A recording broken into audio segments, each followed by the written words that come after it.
This installation has come from one object in this one room in Fountains Hall, and it's this extraordinary overmantel, supposedly the only original bit of decoration remaining in Fountains Hall from when it was built. There's a central panel which shows the Judgment of Solomon. But surrounding this biblical scene, you also get strange figures which belong almost to a time before classical and religious Christian history. And then pulling out a bit further, it was also looking at the building itself, Fountains Hall, which is from this really interesting period in the late 16th, early 17th century.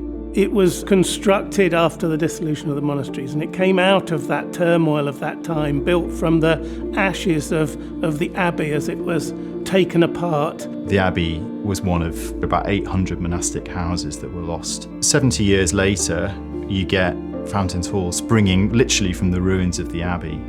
You know, its very stones are the stones of the Abbey. And as Stephen Proctor in the later 16th century began to develop this building into what we see today, Britain was still in turmoil. That change between Catholicism and Protestantism, the threats and the worries at that time have seen all sorts of marks made on this house which would ward off evil, ward off witches, ward off people who wish to harm.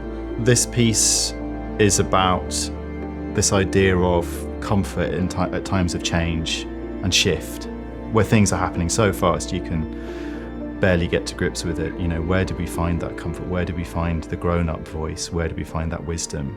There's lots of things which I think inspire chaos and light in Ed's thinking. You know, we've talked about the chaos already, but this building is filled with light, particularly when we go upstairs to the room where Ed's work will be shown. The way the light floods in, I think, is key.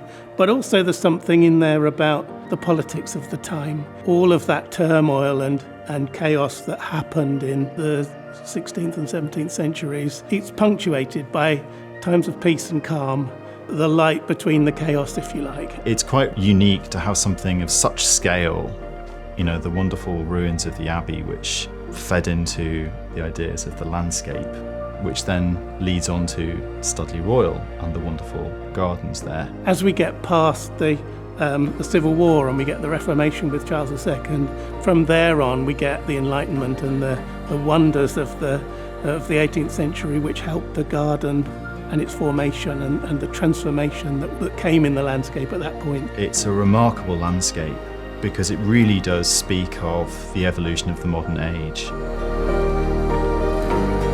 I just loved this mysterious, almost like kind of casket that is Fountains Hall. It looks like a sort of jewel box on the outside. It's very decorative, it's very theatrical, it's performative in its architectural language.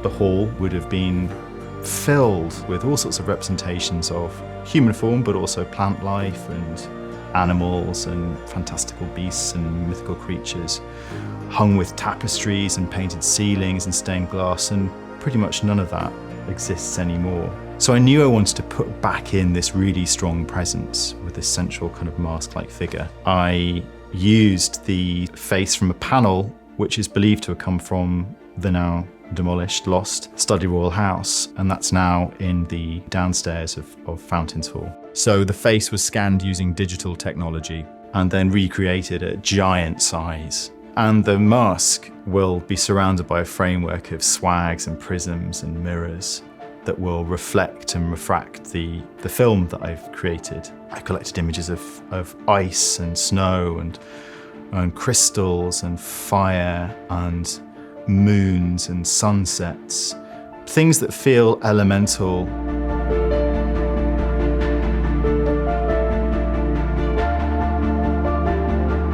I've also worked with Ben Wright, who's a dancer and choreographer.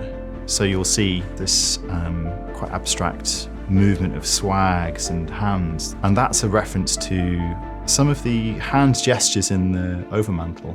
There are two figures in the overmantel, and the male character has his hand just tucked behind his back, and it just seemed like such a powerful but quite quiet expression of somehow secrecy or just a bit of reserve.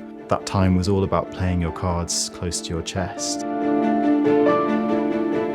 Between Chaos and Light is a quote, is a reference to the writings of Robert Flood, who was a sort of philosopher, polymath. He makes the point that all life, all existence springs from light and its pure form, acting upon darkness and chaos, and from that springs the spark of everything, really.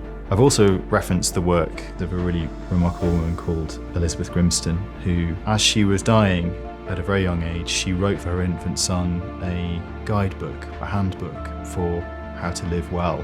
And I really wanted to include that, so you will hear her voice alongside Robert's in the narration. The grand chamber where Ed's work can be seen was once the justice room. It was where the proctors were involved in trying Catholics and those sorts of things, all sorts of injustice within that as well as justice. So I think that the right and wrong, the chaos and the light is a story which is key to this building's history, I think. I would hope that people who've seen this piece would find something personal in it that they can connect to.